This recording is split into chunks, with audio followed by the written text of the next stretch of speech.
guest. Left, why don't you go ahead and introduce our special guest that we get ready to bring into the show? Man, we got an author here, former Leprechaun, great, great black man in the community. Does so much for it doesn't get the much appreciation or the flowers given to him like he deserves. None other than Mike Brown, former Notre Dame alumni, former Leprechaun, half man, half amazing, and a great children's author. How about that? We in there. we in there. We in there, gentlemen. How y'all Mike, doing? welcome to Lucky Lefty Podcast. It's a pleasure to have you on. Before we get into your books, which I haven't had a chance to read them, but just looking at the artwork, they look absolutely amazing. I'm so interested in getting to what inspired this. But what was it like? Take us through, like, what did you have to try out against other people, other students to become a leprechaun in Notre Dame? Like, Yeah. explain to the Irish fans, like, how you even become one of those few and chosen. Yeah, you got to have it in you. You got to have that blue and gold blood, they say, in you. So, but thanks again for having me here. I love this. And the top 10 coaches, by the way, are Marcus Freeman, Marcus Freeman, Marcus Freeman, That's right. Marcus Freeman. But yeah, so I had the honor of serving as a leprechaun in Notre Dame for 2 years. That's my leprechaun suit right behind me. And so I got it up in the glass, but I will break it in case of emergency. So if I am needed on the field, it's right here, ready to go. That's right. But you get put through an entire process where the leprechaun is part of the cheerleading team. And so you get put through leprechaun tryouts. And so throughout that tryout, you have to lead a mock pep rally where you have a group of people that are all able to come. It's an open tryout in that people can come and watch. But you lead a mock pep rally. You say, Malik Zaire is coming out of the tunnel. What you gonna do? Everybody get ready. Come on. And so you lead a pep rally. They kind of see how you do with that. You lead a mock leprechaun situation where, let's say, you don't have a mic and the mic maybe goes out, or you're at an event. What are you going to do? You're at an event with some kids. One of the kids steals your hat. How do you react? How do you respond? The team's running late. You got to buy some time to do something with the crowd. So you make up a game. You do something fun with the crowd. So they see how you respond to that. Then you get a mock media interview with the leprechaun. You don't wear, the mascot doesn't wear an actual head. And so it's the person. And so you are able to engage with the media. And so that's a special opportunity, but it's also a great responsibility because you can literally say something that might get you in a little trouble. And so they put you through those scenarios. And at the end of the day, there's a panel of judges who they then take all those things into consideration, see what the crowd reactions were like, see what the responses were like. And then they name who the next leprechaun is. There used to be one leprechaun each year. Then when I was there were two.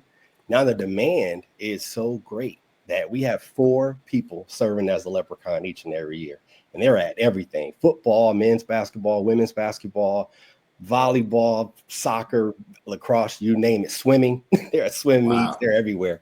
So, and they're doing a lot of work in the community as well. So you are an ambassador for the university. So they do a lot of work in the community, visiting hospitals, schools, encouraging reading. I've actually partnered with some of the leprechauns to do literacy rallies where we'll go in, talk about the importance of reading and writing. And then they got the leprechaun. Like, I'm there as a has-been. I'm a former leprechaun, but they love to see the actual leprechaun run out, and those kids go absolutely crazy. But yeah, incredible experience. Talking about experience, what is the one experience? Because you were there, women's basketball has always been a great experience. Get a crowd fired up. I'm sure the energy was at an all-time high. The area, the football team was pretty good when you were there as well. What's one of the most memorable experiences? I'm sure you traveled to like March Madness games and things of that nature. Yeah. What stands out? Give me your top 3. Oh, top 3, man. That's a great question. So I would say top 1. I'll say we'll go 3. I'll say my third probably favorite was taking on Michigan State. And so we played Michigan State at home, and Michigan State was the first school that had an actual mascot that I could interact with. And that was one of the first games where I actually can engage with the mascot. And so when people think about the mascots and these skits that they do, you don't really plan much. It's like, hey, you take me down, I'll take you down, and that's pretty much it. So we connected at halftime and said, hey, let's just do something fun with the crowd. And so he comes over, we're on by the student side of the end zone, student section. He takes me down, he stumps on me, elbows me and everything. And then I do like I pull my jacket off. I get up. You got to imagine Hulk Hogan, Rocky type scenario where I get up. WWE form. Took him out. I took him out. It was fun. So that was probably one. The other moment, man, was really when we played at USC. That was my senior year. We had a great year that year. When 9-3 went to the Fiesta Bowl, but we were at USC, man, and we beat them, right? And we were winning. And so it was not even a question. And to run the flag across that end zone, it's one of my favorite pictures. It's in the case here, but to be able to run that flag across that end zone, beating USC on the road at USC, that was just amazing. And then I got to tell you, one of my favorite moments, though, was at the pep rally. So people talk about pep rallies and homecomings at a lot of schools. So Notre Dame doesn't really have a homecoming. I try to explain to them, they don't get it, but every weekend is homecoming at Notre Dame. And people just don't understand it, but you got to be there and experience it. But we had pep rallies Friday nights before every football game. They've changed the setting now. But at the time, you got to understand, I didn't grow up a Notre Dame fan. I didn't grow up drinking a lot of the green Notre Dame green Kool-Aid, if you will. Yeah. So it was a place that I thought was foreign. I mean, I thought Notre Dame was in Boston. It wasn't even it was like, where, I don't know where it is. But right, I get there and have a great experience, become the Leprechaun now, ambassador for the school. And all of a sudden now, it's not just me, but my family is coming too. And so one of my most special memories is when my mom and my grandmother were able to come to the pep rally at my last home game. It was against Boston College. I'm tearing up, my gosh. It was against Boston College, but it was a Friday night. They were there. And while I was at the pep rally, we're talking in front of 10,000 people.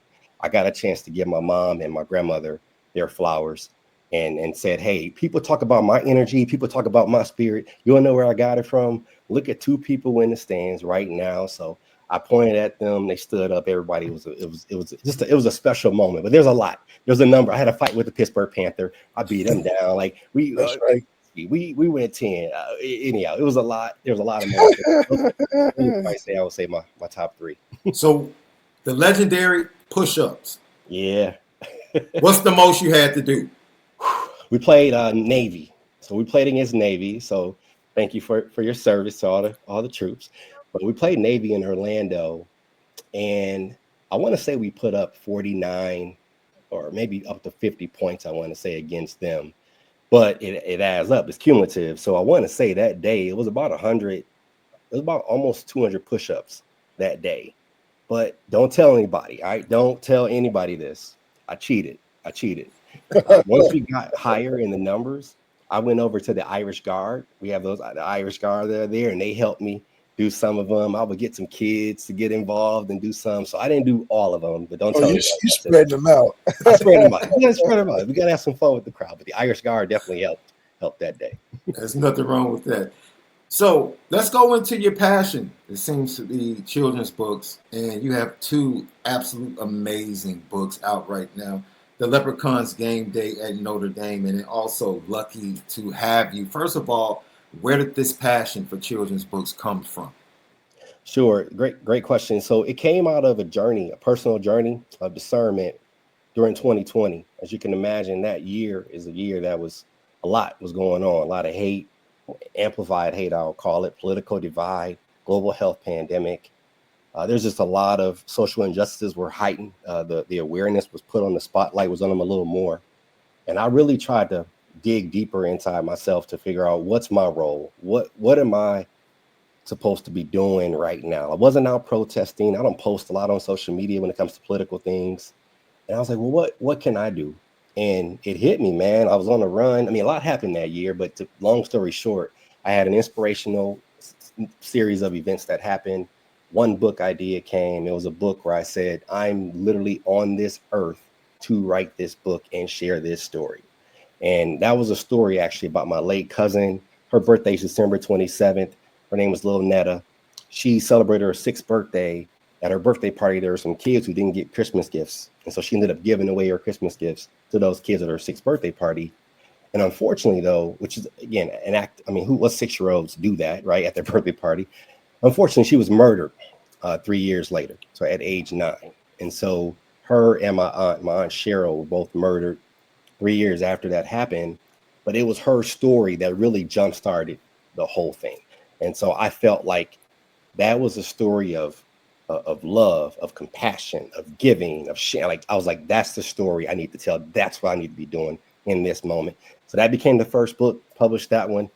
Got the Leprechaun book, which was an idea, published that one. Worked on another book about voting, published that one. We're now on book, gosh, the So Lucky to Have You book is book number 6 right now. And so we're on this journey of just sharing positive stories. I've been really blessed to work with a great team of creatives in terms of editors, illustrators, designers, you name it. There's a lot that goes into making books. People, I don't know if they necessarily have an appreciation for it, but it's more work than I even thought. But it's beautiful seeing everybody come together around, let's say, a project or a story, and then seeing it all come to life. The Leprechauns gamed at Notre Dame, man. I get texts and messages from people all the time. They read this book to their kids practically every night. You talk about drinking the Notre Dame Kool-Aid. We are pouring it and people are guzzling it, and we are so happy. So we have a lot of Kool-Aid to pour. But yeah, that's what's been part of the journey, is sharing these stories of hopefully of inspiration, of positive and encouragement. You're talking about people really guzzling the Kool-Aid that is Notre Dame right now. Do you think it's a direct impact or effect of Marcus Freeman, as you mentioned? 1,000%. I mean, it's all, I mean, I think what's really interesting about it is I think there are a number of things, right, going on that are all happening at the same time. Just like in 2020, right? I talked about 2020, how it wasn't just a global health pandemic. There were social injustices highlighted. There's a number of things, right? So same thing with Marcus Freeman, man. There's just it's hard to describe what's happening, man, but it's a vibe. There's just a vibe going on around that campus, around all the sports teams, things happening outside of athletics there. It's just a vibe. I mean, even not just on campus, but I live in town now. There's just a different vibe even in the community around Notre Dame, and students overall just even being more engaged in the community than ever before. So there's just a vibe right now is what I'll call it. But yeah, Marcus Freeman absolutely is a huge part of that. Now I'm gonna give some love to Ivy. Coach Ivy is my classmate, so that she was a national champion. Her, Ruth Riley, and the crew. So we're the same graduation year from 2001, and so I think she's a whole vibe as well. But I think it's all of it, though, right? You got Coach Freeman. It's just all of it. It's just working together, and it's working together for the good. It's just a lot of positive energy that's exuding from campus, and that dome is shining bright, and I'm here for it. Hey, low key, Ruth Riley is like super dope to me. She's an incredible individual. I had an opportunity to interview her when she came back from the Olympics. Yeah. And I actually got a chance. She let me wear her gold medal. She's really dope. She's incredible. And it's funny, Coach Niele Ivy, I don't know if I ever mentioned you. I think I told you this story, Left. Like, she was not only like, because I played basketball. So she was like, and you know, in Chicago, there is no separation. Like, if you're a hooper, you're a hooper. It doesn't matter if you're male, female. If you're a hooper, we all hoop together. We play together. We go to each other's game. That's how we grow up. And so I remember watching Niele lead them to the national championship as a player, and she was one of my hoop crushes. She was like one of my female hoop crushes. Like, man. So I remember this true story. I met Ruth. I met Ruth. We do the interview. We end it. She let me take pictures. She lets me wear the gold medal, and then I'm like, yeah. So I got a huge crush on your girl. And she was like, who does it? It was funny. It was hilarious. She was like, who does it? So it was incredible, man. You talked about that energy that not only she's creating with Marcus Freeman, Coach Shrewsbury, the lacrosse squad, even the baseball squad has started off amazing this year.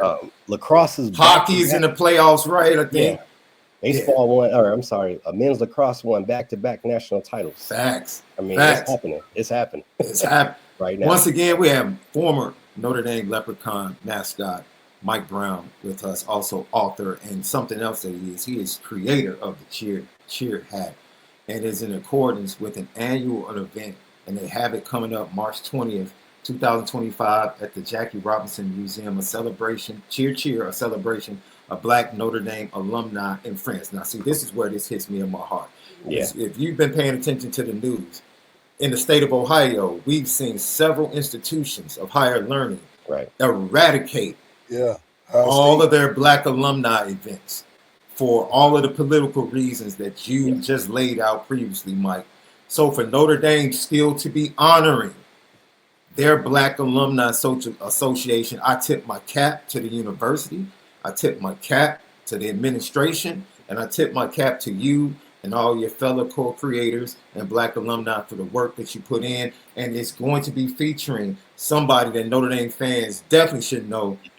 2005 Notre Dame graduate and All-American Justin Tuck and Lauren Tuck. They would be the speakers. Just talk about the event, and if former alumni watching now, let them know how they can help and get involved with what you guys want to do in the community. Absolutely, and thank you. And we couldn't be more excited about this. You talk about a lot of the things happening. We talk about creating spaces, and I think right now is the time to not lean back and kind of watch what happens, but it's really a time to lean in further on your purpose in being here and your gifts that you have. And so we're so blessed to have a group of people. So it's not me, of course, it's an entire community. It's a village. Like my mom and grandmother were part of my village. There's a gentleman, Eddie Faustin, Trevor Morris, the Notre Dame Club of New York, the Black Alumni of Notre Dame. So there's an entire community and village of people working together. Jackie Robinson Foundation. We're all partnering together. Troopers United. So there's a number of people that have been coming together to really bring this to life. But we felt the need to celebrate Black excellence. And I oftentimes struggle with saying Black excellence because I'm like, it's celebrating excellence, not just Black excellence, it's excellence. But I was like, we need to put an emphasis on Black in this scenario and celebrate Black excellence. And so we were blessed to have Byron Spruill as a guest last year, president of basketball operations for the NBA, and Phyllis Stone. They were two guests. They just did a phenomenal job sharing their story, their impact in the community, and their why behind the work that they do.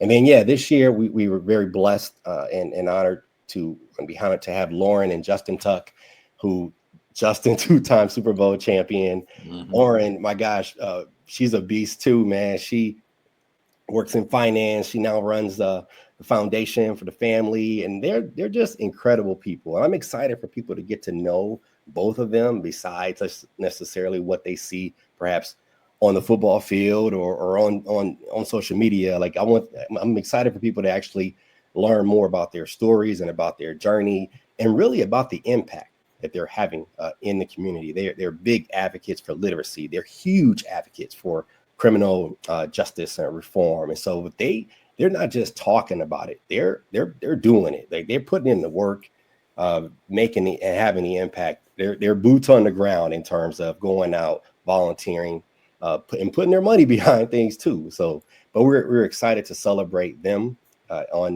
it'll be March 20th in New York City at the Jackie Robinson Foundation Museum, which is a historic place. I've never been.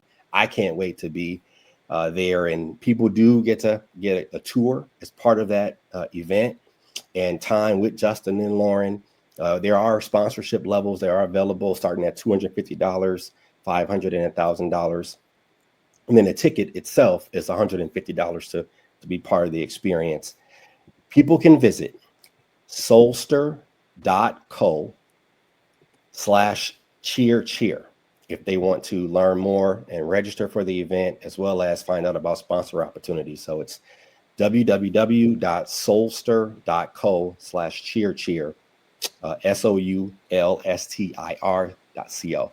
I say it over and over again. People think it's Solster, and I'm like, no, it's Solster. But really looking forward to being in New York next week. I love going to NYC and just looking forward to spending time with Justin and Lauren and really just celebrating again excellence.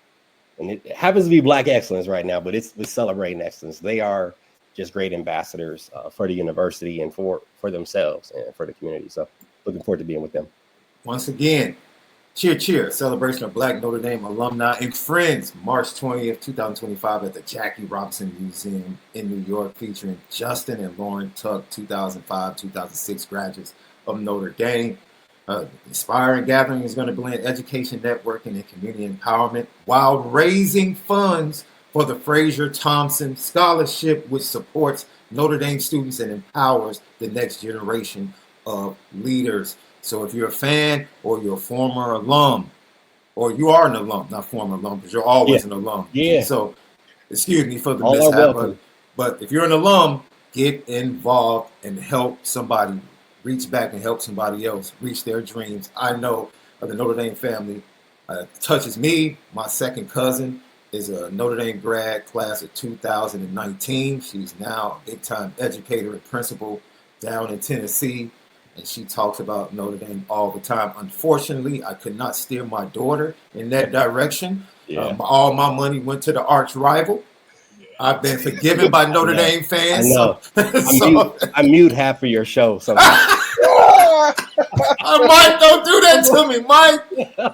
Hey, but fans said once they saw her actually performing in her career, they were like, okay, we forgive you for allowing her to go to USC. And I said, thank you. I needed that. Lucky Lefty podcast. You're talking about this wonderful event and how you guys are reaching out and trying to impact the Black alumni at Notre Dame. Just talk about your experience. Notre Dame's a special place. We talk about it, and it's different and it's unique. We talk about it from a football perspective the majority of the time, Mike. But you had a chance to experience it, sort of in a connection with sports, but outside of that as well. Just talk about the experience and how it opened how you came into Notre Dame and how your eyes were opened and how it kind of touched you and how that community, allowed you to get to where you are today. Yeah, I'm grateful for the community. I'm grateful. I call it a village. I'm grateful for my village family, church family, hometown family from Milwaukee. But there was a guy, I talk about each one, reach one. And there's a guy who's a 1983 graduate from Notre Dame. His name is Mike Peterson. He's the guy that I met when I was a wide-eyed rising senior in high school. Okay, I had a woman at my church who gratefully gave me an opportunity to come work at her company. While I was there, I go to work. I'm working 4 hours a day. I don't know what I'm doing, right? I'm a rising senior. I met a guy though at her company named Mike Peterson. Mike's the one who grilled me. He said, "Well, wait, you play football?" I was like, "Yep." I said, I'm captain of my football team. I was like, "So if you know I'm the captain and I'm the starting quarterback, we're not good. If you know me, we're not good." So nonetheless, I was captain of the football team. I was senior class president, top in my class. And he's like, "Where are you going to school?" I said, "I'm going to Marquette." And that's where I'm from, Milwaukee area. And he said, "What about Notre Dame?" And that's where I said, Notre Dame. Like, I know Notre Dame. I know the Rocket. But I thought it was a foreign place. I thought it was like somewhere else. Nonetheless, it came down to Notre Dame versus Marquette. I got a full scholarship to Marquette, half of a ride, if you will, to Notre Dame, and called my pastor. He said, "Hey, go with your heart, son." And my heart was at Notre Dame. Nonetheless, fast forward, I step on that campus not knowing anyone, right? I didn't go there for athletics. I had never visited the campus before I was accepted. But what I did go there was my eyes just wide open to embrace this experience that I had before me. So I dove all the way in. So yes, my time as a Leprechaun didn't happen until my junior and senior year. My first 2 years, I fully immersed myself into the entire Notre Dame experience. I was part of every club. I interacted with my dorm mates, my section mates, people in my classes, you name it. A lot of the predominantly black clubs on campus, the League of Black Business Students, but I also did Troop ND, which was the dance club. So nonetheless, all I'm trying to say is I just immersed myself. Inner tube water polo. Have y'all heard of that? Inner tube water polo. Please clarify. Please clarify. I was playing at 11 o'clock on Wednesdays. we got in literally inner tubes. We went into the pool area, and you're playing water polo with like your section mates in dorms at 11 o'clock at night. There's something called broom ball, where you're basically running on ice in shoes, busting your tail like all the time, but you're doing it with like this broom and the ball. But this is against at midnight. But I only say those things to say it was just embracing these new experiences, immersing myself into everything that was around me. Not just everything, but it's the people. So all the engagement that I had with those experiences, then you take in my time as a Leprechaun, it was just this vast network of people that were built that supported, me, supported, I supported them, we supported each other. We call it ND family. And it's the truth. People talk about, y'all just say that, but no, it is really ND family. If somebody call me right now, I'm like, hey, how can I help you? Yeah. But I think it's what I often tell people is that my experience was enriched because I really did focus on engaging and interacting with as many people across campus as possible. A lot of people just go to just the Black events or just the Latin events or just more predominantly white events, main events. We'll call them, I don't say white events, we'll call them events that majority of the campus may go to, but not everybody maybe attends. I went to it all.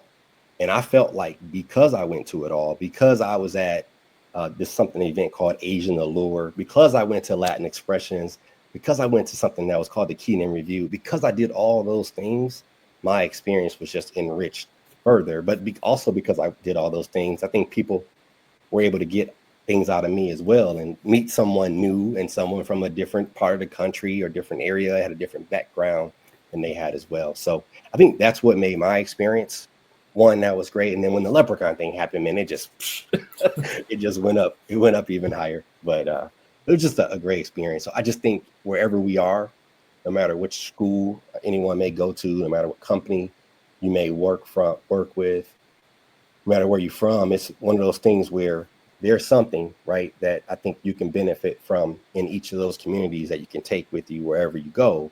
But then there's also, I think this is what people hopefully should hear and hopefully understand, is that you are also bringing value to that community as well. So not only was Notre Dame a great thing for me, but I was also a great thing for Notre Dame.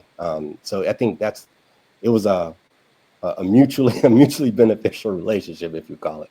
But it was just a great experience all around. Once again, we're pleased to have former Notre Dame Leprechaun mascot and Notre Dame alumni Mike Brown with us. Before we let you go, Mike, don't forget, fans, don't forget the Leprechauns game day at Notre Dame. Let's go. You know what I mean? That's fire. That's fire. That's fire. Yeah. That's fire. You need to go get it right now. That's Soulster. They get it at Soulster.co. Yep. Soulster.co. It's right there. Soulster.co. I want to make sure I enunciate it right. Soulster.co. And the name, I'll tell you, Soul Stir is the name is because it was about creating soul-stirring experiences. Things that when you read this book, it's more than just a book. I think of it as an experience that you'll have in yourself or with the child. But I've had people tell me, right, they'll read this book, man, it just brings back so many memories of their time at Notre Dame, going to the pep rallies, going through the parade from the dome to the stadium, being in the crowd, cheering. If you check out one of the pages, you'll see the coach, the head football coach. You might take a look at one of those pages when you get in, but the coach is fired up and cool. It's a great experience. And my daughter's 7 now. And when we read it, it takes about 10 to 15 minutes because we do all the push-ups, we do the fight song, we sing the alma mater, we do the cheers. And so it's an experience, but I hope that's what people get out of it. They check it out. Really appreciate the support. Once again, you see it right there at the bottom of the screen. You can get all of those books from Mike Brown at soulstir.co. I understand where you're at in life, man. Baby girl got you doing push-ups, bro. Man, man. She want to keep going, man. So in the book, in the book we scored 2 touchdowns, so it's like, hey, Okay. We're there. But she's like, Dad, I could do more, and I'm like, man, Dad can't do more. So it's a workout. It's a whole thing. It's a whole experience when you read that book. It's only on the weekends. That's a weekend only Activity. Yeah. But so before we let you go, I have to ask you, man, what are your thoughts? Devastating loss in the national championship game. Man, absolutely intriguing quarterback competition coming up in the spring. Tons of talent coming back. They pretty much just rated all of the coaching awards in the offseason. Al Golden, Marcus Freeman. What are your thoughts? Can Notre Dame make it back? Will they make it back? And will they get over the hump and hoist the trophy? Yes, and yes. Okay. That's happening. Well, again, I think there's been a lot of movement, right, with different players leaving, coming, coaches.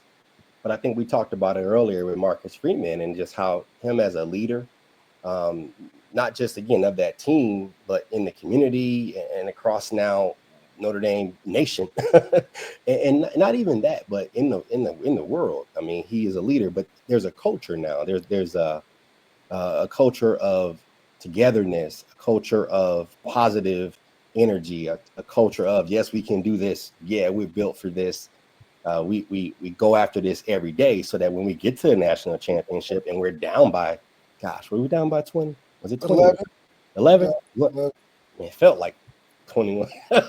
But so when we're down, that's when you get this pass for 56 yards for a touchdown. That's when you get the 2 points. Like, that's when, right, you dig in and you don't lose that confidence. But nonetheless, I think there's that vibe that I mentioned earlier that's there, where I think we're just going to keep rolling, honestly. I think you need talent, and, I think competition is healthy. I think it's good when you do have a competitive situation, because you're going to get the best out of everybody. And so I'm happy with where we are, and I'm excited about where we're going. And man, I'm trying to get tickets, man. So it's a grind.